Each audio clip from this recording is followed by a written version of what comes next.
Good evening. Um, Gonna switch it up a little bit. Doing a lot of basketball, doing a lot of NFL since the summer, and gonna go switch the sports up a little bit. Not only am I going to be doing some NBA throughout the NBA season, um, I'm going to talk to you tonight a little preview about periodically. I'm gonna do some videos on what was my favorite sport growing up, the one I was able to play the best, being the guy that's short enough to pose for trophies. Um, and at times I was a big dude, but strong and athletic. And then there were times where when I was growing up younger that I wasn't. I was a pip-squeak. And then there are times when I got older, when I got diabetes, I lost 40 pounds, and I came very close to death. Um, but it's a sport that you can play in any of those states. Um, I was a youth bowler. Used to coach the other kids in on Saturday youth leagues when I lived down in Maryland as a kid, and it was a game that I pretty much did well with. My father would always bring me around when he was bowling in the leagues. I was kind of like the secretary when I was a little boy, so grew up with the game a little bit, and I enjoy it. It kind of made it more of a caricature than it used to be. I'm kind of an old school guy. I'm 50 years old. Um, there's a lot of fundamentals that I know that a lot of bowlers now don't have to because they can go buy special equipment. They can get bowling balls with resin reactive cover stocks on them, for example. And we'll talk about equipment and stuff. This is just a preview. But it gets rid of a lot of sins. You can make a lot of mistakes, but you get so much more power and rotation. Once you're at a certain level, then the equipment can actually make you better than you otherwise would be. If you can't get up into the 180s, you don't make your spares. Equipment isn't going to help you because you don't know where the ball's going. We'll talk about that, like I said.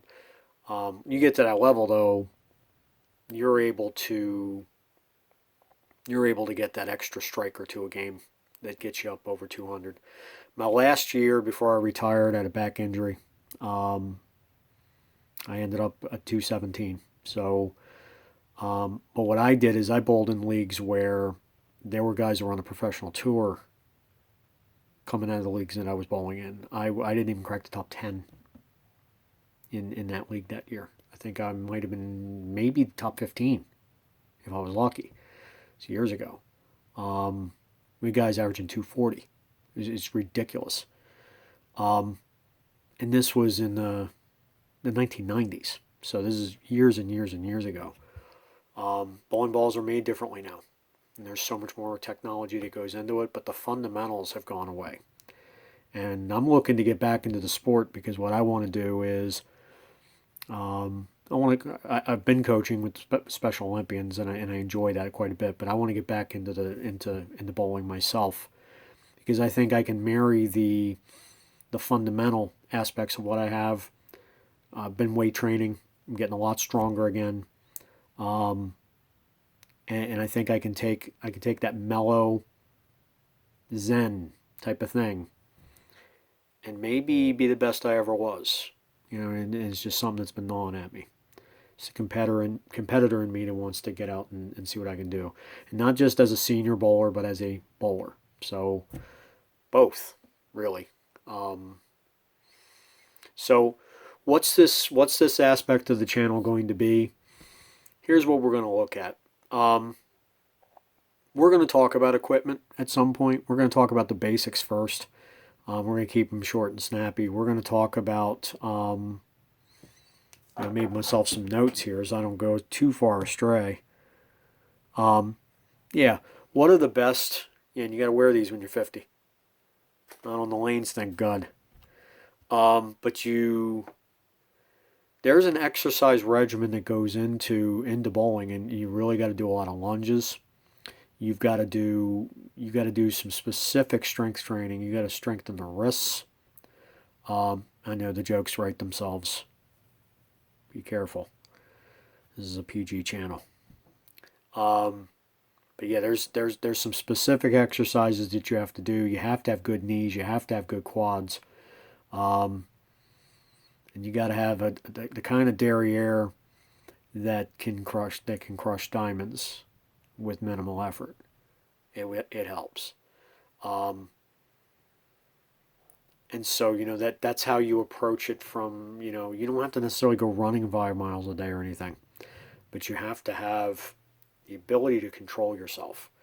And so what you really do, and I see this all the time, I see bowlers that are into brute force. They want to hit that ball as hard as they can. They want to throw it as hard as they can. And what they don't understand is that creates deflection. You hit that head pin, the ball bounces to the right. You're a right-hander. It doesn't eat in and crush the 5. The 5 pin is a critically important piece of the rack, because if you don't engage the 5 correctly, you will not strike. It just does not matter. You won't. So if you have too much deflection, which comes from too much speed and not enough rotation, and these are the things that happen. So we'll talk about that. But a lot of that comes from getting rid of brute force, the early use of force rather than the very latest possible amount of force. So it's balance and control, not brute force. Okay? That's why the little ones like I was could be successful in this sport. Now how do you do that? Because you need rotation, not velocity. How do you do that? You have to calm your mind to calm your body. So you use a lot of breathing techniques. You can either use a song a little song that you hum to yourself that gives you a rhythm. But you need a nice steady pace to your steps and a nice calm rhythm. And you can't be in a hurry. The more you're in a hurry, the worse it's going to be, and the more mistakes you're going to make. You calm your mind. That allows you to control your body, keep it calm. You can command both your body and your muscles, but also your nerves. I've thrown a 300 game. I almost threw an 800 that night. I struck out from the 3rd frame on. I didn't joke.